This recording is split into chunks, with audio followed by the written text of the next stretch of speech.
Evet. Dolgu enjeksiyonunu yapıyoruz, hastamız çıkıyor. Dolguda hangi sıkıntılar çıkabilir? Yüzümüze yaptığımız dolgu hyaluronik asit yapısında bir dolgu. Normalde hyaluronik asit vücudumuzda olan bir madde zaten ve ondan kolajen yapılıyor. Hyaluronik asitin vücudumuzda herhangi bir alerjik reaksiyon geliştirme ihtimali yok. Fakat dolgunun kalıcılığını arttırmak için, yani bu hyaluronik asitin dokular arasında yayılıp kaybolmasına engel olmak için çeşitli çapraz bağlar kullanılıyor. Ve bu çapraz bağlara karşı bazen vücut reaksiyon gösterebiliyor. Yani alerjik reaksiyon gösterebiliyor. Ben bu maddeyi istemiyorum diyebiliyor bize. Fakat inanın son yıllarda bunu çok nadir görüyoruz. Dolgularda olabilecek birinci problem bu. İkincisi, damar içi enjeksiyon yapılır ise eğer, o zaman da dolgu yapılan bölgede damarın beslediği alanda, cilt alanında çeşitli problemler olabilir. Yani ciltte beslenememe, aşırı derecede ödem, kan dolaşımında bozulma ve hatta oradaki deride kuruyup ölüp düşme gibi çeşitli sorunlar bile olabilir. Bunlar da başımıza geliyor mu? Gelmiyor. Fakat dikkatli ve ehil ellerde yapılmazsa eğer dolgu işlemleri, bunlar olmayan şeyler değil. Sürekli televizyonlarda gördüğümüz dolgu komplikasyonları aslında damarsal komplikasyonlardan kaynaklanıyor. Bunun dışında dolgu son derece iyi yapıldığında ve alerjik reaksiyon gelişmezse güvenilir bir yöntem. Tek dezavantajı yağ ile kıyasladığımızda 1-1,5 sene sonra bu dolguların büyük bir kısmı eriyor. Genellikle yani hepsi eriyor diyoruz ama bence mutlaka çok minik bir miktarda olsa kalıyor.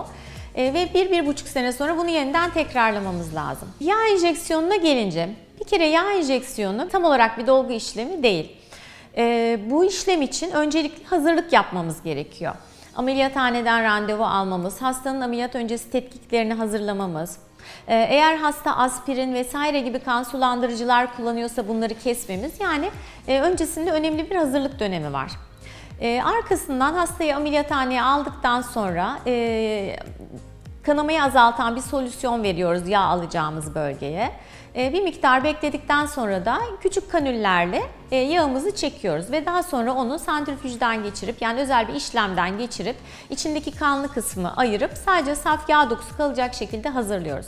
Ve daha sonra da yüzde ihtiyaç olan bütün bölgelere veriyoruz. Bu bölgeler nereler? Genellikle uyguladığımız bölgeler gözaltı, şakak, elmacık, orta yüz, nazolabiyal bölgeler, üzgün yüze sebep olan marionette çizgileri, kulak önündeki çukurluklar, çene hattı, çene ucu, üst göz kapağı gibi birçok bölgeye yapabiliyoruz. Bu işlemi yaptıktan sonra verdiğimiz yağ dokularının hemen hemen %40 ila 60'ı orada tutarak kalıyor, erimiyor. Fakat kalan kısmı eriyor. Şimdi demiştik ya, dolgu 1-1,5 sene kalıyor, 1,5 sene sonra size işlem yapıyoruz ama yağda öyle olmuyor. 3 ay sonra bakıyoruz. 3 ayda ne kadarı erimiş, ne kadarı kalmış. Eğer bu sizi tatmin ediyorsa, yani evet bu bana yeterli diyorsanız, o zaman ikinci bir enjeksiyon yapmaya gerek yok. Fakat eğer 3 ay sonra göz altınızdaki ya da bazı bölgelerdeki erimeler sizi tam mutlu etmediyse, yani daha dolgun bir yüz istiyorsanız, o zaman ikinci bir enjeksiyona ihtiyaç oluyor. Biz de bunu yapabilmek için ilk seansta, yani ilk hastanede yağ alırken bu yağ dokularının bir kısmını tüp bebek gibi dondurarak saklıyoruz. Ve 3 ay sonra ihtiyaç olursa o bölgelere yeniden enjeksiyon yapabiliyoruz. Genellikle bu enjeksiyonları üst üste yaptığımızda 2 ya da 3 seans sonra sonuç kalıcı oluyor. Yani bundan sonra uzun bir süre yüzünüze dolgu ya da yağ ya da herhangi başka bir şey enjekte ettirmenize gerek olmuyor. Bu yağ enjeksiyonunun peki kalıcılığı neye bağlı? Birincisi yağ dokularının kalitesine bağlı. Artık görünce anlıyoruz. Bazı hastaların yağ dokuları çok daha kaliteli ve parlak oluyor. Bazı hastaların ise yağ dokuları daha kirli sarı, daha kalitesiz olabiliyor ve bu hastaların yağları daha az tutuyor ya da daha çok eriyor.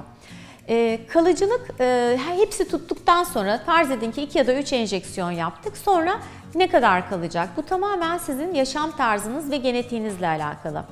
Bazı hastalarda 3-5 sene kalırken bazı hastalarda 1-1,5 sene sonra bu yağ enjeksiyonlarını yenilemek gerekebiliyor. Aynen dolgu gibi. Çok yorgunsunuzdur, çok yoğun çalışıyorsunuzdur, uykusuz kalıyorsunuzdur, uyku düzeniniz kötüdür, kötü besleniyorsunuzdur, sağlıklı bir yaşam sürmüyorsunuzdur, spor yapmıyorsunuzdur, dolaşımınız kötüdür. O zaman yağlarınız erken erir. Ama eğer hayatınız mükemmeldir, her şey su gibi akıyordur, hayatınızda stres yoktur, genetik olarak çok sağlıklısınızdır, uyku probleminiz yoktur. O zaman da bütün yağ dokularınız uzun bir süre yüzünüzde kalabilir. Yani bunu bizim önceden kestirebilmemiz gerçekten çok zor. Gene dolgu mu yağ mı diye sorarsanız, ben kişisel olarak yağ enjeksiyonunu daha çok seviyorum. Çünkü şöyle, yağ enjeksiyonunda verdiğimiz yağ dokusunun içerisinde aynı zamanda kök hücreler var ve stromal vasküler fraksiyon denen cildi yenileyen bir doku da var. Yağ enjeksiyonu yapılırken eğer hasta isterse cilt içerisine minik minik enjeksiyonlar yaparak öncelikle yağı inceltip nano yağa çevirip sonra da derinin içerisine minik minik enjekte ettiğimizde cilt kalitesinde çok ciddi bir artış görüyoruz. Bunu dolgularda pek görmüyoruz. Dolgu yaptığımız hastalarda cildini gençleştirmek için ekstra mezoterapiler vesaireler uygulamak gerekiyor. Gene tabii ki hazır mezoterapi ajanları ile bunu yapıyoruz. Evet, yağı daha çok seviyorum ama dolgu da pratik. Kendime yağ yapıyor muyum? Hayır, yapamıyorum çünkü vaktim yok. Vakit problemi olanlarda, hızlı sonuç almak isteyenlerde, tekrar işlem yaptırmak istemeyenlerde elbette dolgu enjeksiyonu. Fakat ben vücuduma yabancı madde girsin istemiyorum. Kendi yağ dokumu istiyorum. Zaten alıp siz bunu tüp bebek gibi eksi 86 derecede bizim için saklıyorsunuz. İhtiyaç olduğunda gelirim yeniden yaparız diyen hastalar için de bence yağ enjeksiyonu çok daha güzel. Seçimi tamamen size bırakıyorum. Görüşmek üzere, sevgiyle kalın.